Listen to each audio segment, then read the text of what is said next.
Hikaru Nakamura, you dog. It's the Armageddon game versus Wei Yi, one of the strongest players in the world, in round 4 of the 2025 Norway Chess Tournament. And you play b3 followed by bishop b2 as if it's titled Tuesday. I mean, who does this guy think he is? Hikaru Nakamura? All right, in the game, Wei Yi. Knight f6 is the move. By the way, this is Armageddon chess. White here has to win. He has 10 minutes on the clock versus just 7 minutes for black. And white has to win. If the game ends in a draw, black gets all the points. So Hikaru playing all out for a win. And what does he do on move 3? He goes g3, heading for the double fianchetto, the balls of this guy in this game. All right, here, Wei Yi. Well, actually, real fast, the computer says the best way to play as black is knight c6 and then h5, intending h4. But instead, Wei Yi plays the move g6, playing it safe and solid so far. Now we have knight f3, c5, bishop g2, bishop g7, castles, and then knight to c6. So far, both sides playing very classical chess. And here, Hikaru, he really has to find some sort of plan. You can't just play, like, knight c3, then d4 comes, and so on, and black's going to get the edge. So here, Hikaru, he basically has to find some sort of way to fight for the center, whether it's d3, whether it's rook e1, intending, I don't know, e4. He's got to do something. So what does he do? He goes knight to e5. He jumps in with the pony, pressuring the one on c6. And the idea is, if you take on e5, then white takes back with the bishop. And these two b's on b2 and g2 are starting to light up the board. So Wei Yi, he's got some problems to solve here. And how does he solve the problems? Well, he makes full use of the fact that he is not castled kingside. And here, Wei Yi plays the best move on the chessboard, at least for black. The alpha zero move h5. Here we go, intending h4 with the vicious attack on the king side. Now here, Hikaru, he knows what's coming. He knows how dangerous this attacking idea is for black. So with that in mind, he takes on c6, black takes back, and then h4 shuts down the pawn. The alpha zero h pawns are touching. How cute. And Hikaru here gets exactly the kind of game he wanted as white in Armageddon. Of course, white here has to play for a win. So Hikaru, he wanted some sort of unusual game, I suppose, and he got exactly what he wanted. Now, sooner or later, again, Hikaru's going to have to fight for the center with, say, d3 or e4 or c4 or something. You can't just play these flank moves forever. All right, Wei Yi. Castles is the move. And now what will Hikaru do? Well, the most logical move here might be d3, intending, again, e4 or c4, but instead, Hikaru plays c4 right away. And the problem with this move, Wei Yi goes d4. And Wei Yi now has this massive space advantage in the center of the board. Yes, Wei Yi has double pawns in the c file. Yes, those pawns are weak. Yes, the bishop on g2 is quite active, but overall, I mean, these pawns really, really restrict what white can do. And you know, you can take on c6, but overall, from there, black can go, say, bishop h3 with the attack and so on. That's just so risky to do as white here. So Hikaru, he does not take on c6. Instead, d3 is the move. But again, overall, Wei Yi seems to have the edge here. And here, he doesn't even bother defending the pawn on c6. He knows he's better. He knows going for the attack is absolutely the right call here. And he just plays the move e5, gaining space in the center. Here we go, going for the attack. All right, now, Hikaru, knight d2 is the move. Eyeing the weak e4 square with a knight, a logical idea. But Wei Yi, queen d6.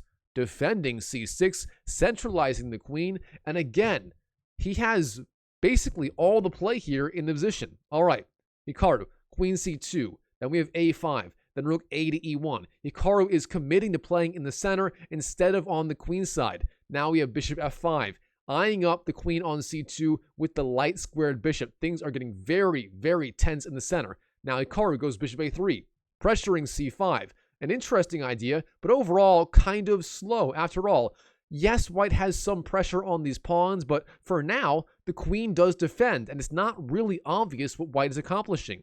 All right, rook a d8 is the move, then rook d1, and then rook f to e8. Here, Wei Yi centralizing both of his rooks, and again, Wei Yi is definitely in the driver's seat here in this game. The idea might be e4 sooner or later, which could be a very strong move, but beyond that, black can also maybe go, say, knight g4 and g5, trying to attack on the king side. All right, now Hikaru, he's feeling the pressure. He's feeling the heat. He knows this Chinese grandmaster means business, so he goes knight to e4, jumping in, trying to clog up the center of the board, and of course, pressuring c5. Now, bishop takes is being threatened, therefore, black has to respond. He has to capture on e4 one way or another. There's basically no other way to defend c5. Yes, you can go knight d7, but overall, that would be a very, very passive move, and here, Wei Yi does not want to play that idea. Instead, he takes on e4 with the knight. Knight takes e4. Then we have d takes e4, and then bishop to g4, pressuring the weak pawn on e2 with the bishop. Now, of course, white has the option of going f3, but that would just horribly weaken all of the dark squares around the king. For example, from there, black could go bishop h6, intending bishop e3, and so on. That would be very, very good for black. Therefore, white really does not want to go f3 here. All right, with that in mind, Hikaru, what's it going to be? Well, he drops back, bishop c1, a decent move, guarding all of these dark squares, and therefore maybe flirting with the idea of f3. Now that he has e3 covered, the idea of f3 actually makes some sense. So what will black do in response? Here, Wei Yi, he opens up the second line of attack. He's very, very ready to attack with, say, f5, but before he does that, he goes a4, attacking on the queen side. The idea being, if he can capture on b3, then he's going to have some open lines of attack for his rooks. Maybe he wants to go rook to a8 and so on. So Wei Yi playing some really inspired chess. Now we have b takes a4, then rook to a8. The rook slides over. Yes, white is temporarily up one pawn on the queen side, that being the weak pawn on a4. But overall, these doubled, isolated pawns on the A file on a4 and a2, they don't make a good impression, and black sooner or later should be able to win at least one of these pawns. Now, Hikaru, f3 is the move, pushing back the bishop. Now we have bishop to c8, then f4, and then e takes f4 and bishop takes. Now, Hikaru going f4, but in doing so, completely weakening these pawns on the e file. Now Hikaru has 3 pairs of isolated pawns on the a file, on the c file, and on the e file. This might be one of the worst pawn structures I've ever seen in a game of chess. Whereas Wei Yi, yes, his pawns in the c file are double, but overall, his pawns do support each other, and he does seem to have slightly easier chances defending all of his weak pawns. All right, Wei Yi, queen d8. The queen slides back, getting out of the way of the attack of the bishop. Now, white, e3.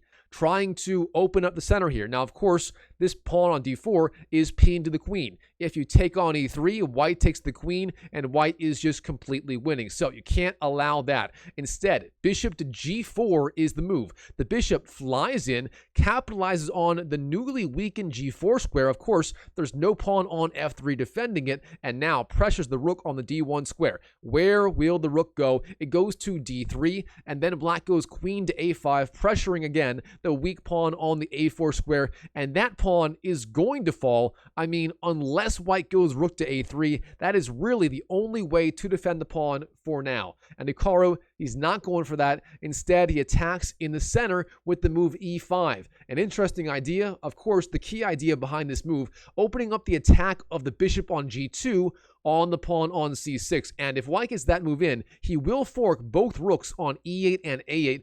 Therefore, black has to find some way to defend the pawn on c7. All right, what is black going to do from here?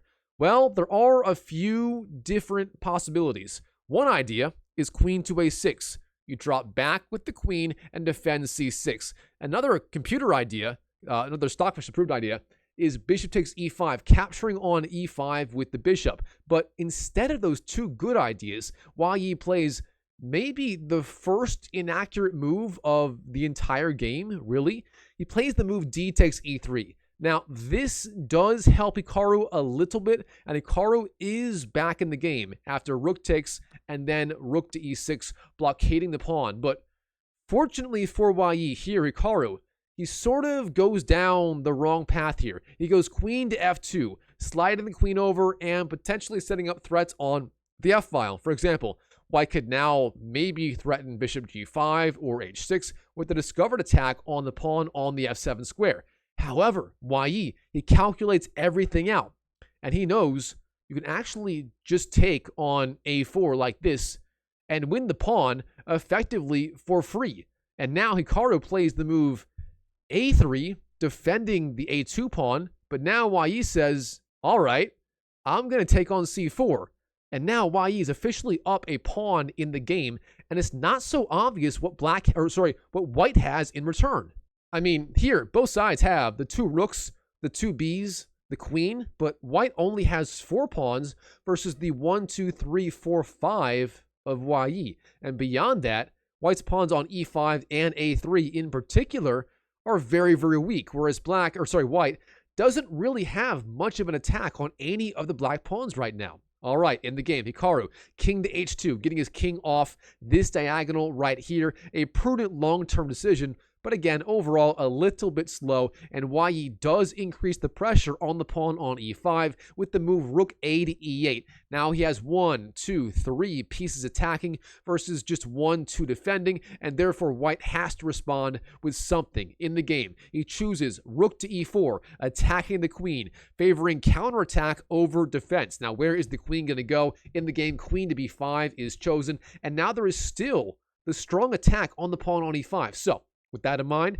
Hikaru, he ignores the pawn and goes rook to c1, counterattacking on c5. A very double-edged decision. Here, Yi, he calculates everything out once again. He takes on e5, ignoring the threat on the pawn on c5. Hikaru, he takes on c5 in return. Then we have queen to b6, the queen now pinning the rook on c5 to the queen on f2. If the rook moves back to, say, I don't know, c4, then bang, the queen falls on f2, and black wins the game. So, Hikaru, he sees this, and instead, he drops back to the c2 square, a good square where it does defend the queen on the f2 square. Now, the queens come flying off the board. Queen takes, rook takes, and then bishop takes f4. More pieces come off. We have rook e takes f4, and here, black is in the endgame, and Yi, I mean, we saw in the first game, the classical game, the video right before this video, where Yi absolutely outplayed Hikaru in the endgame. It wasn't enough to win the game, but he really, really crushed Hikaru strategically throughout the entire endgame there. And, you know, Hikaru, if he's not careful, a similar thing could happen in this game right here. All right, Yi, he knows there's a lot of pressure on f7. Therefore, he drops the bishop back to f5, where it defends on the f-file and blocks the attack of the rook on f4. Now we have a4, gaining space. Passed pawns must be pushed, as they say, but Yi, rook to a8, attacks the pawn on the a4 square. Now, what is white going to do? He goes rook to c4, sliding over with his rook and pressuring c6. Then we have rook to a6, defending and maintaining the attack on a4. Now, rook to a2 defends a4 even more. Rook d6, sliding the rook over. Now, rook c5, bishop e6, attacking the rook on the a2 square. Rook to a3 gets out of the attack, and then rook to d2, threatening ideas like bishop d5 with the overload on the pin piece, that being the bishop on the g2 square. So how is white going to respond? He goes king to g1, stepping out of the pin. Therefore, if bishop d5, white can simply take on d5, and white will be doing okay. Instead, Yi, rook d1, king f2, rook d2, giving the king some checks. And now it is so important for Hikaru to find the right square for the king. And it turns out G1 is the right square, staying on a dark square and avoiding any light squares where the bishop on e6 could later hit it. Instead, in the game, king to f1 is chosen, and it may not seem like a very big difference, but in the end, having the king on the light square means you are vulnerable to so many more attacks by the bishop on, say, c4 or h3, and so on. And here, Yi finds the critical response. This is not an easy move to find. You have to have some really big kahunas to play this move right here. He plays the move rook to b6. Yi knows he is abandoning the blockade of the pawn on a4. However, in return, the rook eyes the b1 square, and black here is actually threatening checkmate in two moves. Rook b1, rook c1, rook takes c1, and it is checkmate as the king has nowhere to go. Therefore, in the game, rook c1 is chosen, defending along the first rank. But now, Yi, he increases the pressure with the move bishop to d5. Now, it's not necessarily the strongest move, but it does work out well in the game. White here goes bishop f3, defending. we have rook b to b2, the rook flying down on the second rank. We now have 2 pigs on b2 and d2. Rooks are pigs when they're on the 2nd and 7th rank like this. Now here, the threat could be, for example, rook to h2 and then rook h1, maybe later in the game, threatening a back rank mate. And here, Hikaru, on move 47, he simply chokes. He plays the move king to e1. And this, I mean, I think it's played with the idea of getting the king off the light squares where the bishop cannot attack it, but this move right here is a big mistake. Wei Yi, he takes on f3, white takes back, and then here, rook to e2. Wei Yi knows at the very, very least, he can just give checks back and forth with the king, and he will be getting at least a draw, and a draw is all he needs. But beyond that, Wei Yi also has the resource of rook to h2, which does lead to a win after, say, rook a1 and then c5, pushing the pass pawn down the board. Instead, rook e2 hits the king. We have king to f1, and then rook to h2, threatening checkmate in one move. White goes king to e1, getting out of the attack. But here, Wei Yi, he secures the draw. Rook h e2, king to f1, rook h2, king to e1, rook h e2, and it is a 3 full draw by repetition, and therefore Wei Yi gets the draw, which is all he needs to get all the points from the Armageddon game. Wei Yi, as black, simply outplaying Hikaru in the classical game and in the Armageddon game. That is simply not what anyone expected, but Wei Yi, I mean, this guy is just playing on fire in round 4 of the Norway Chess Tournament. A very, very well-deserved draw or victory, whatever way you want to look at it. All right, Chess YouTube, that is all for today. I hope you enjoyed the video. If you enjoyed the video, please smash that like button, comment down below what you thought, and if you want to see more Hikaru Nakamura chess games, you can check out my Hikaru Nakamura playlist, which is right here, covering all of Hikaru Nakamura's latest and greatest games, at least the ones covered on this channel. And as always, I wish you the best of luck in your chess improvement journey in 2025 and beyond, and I'll see you in the next video.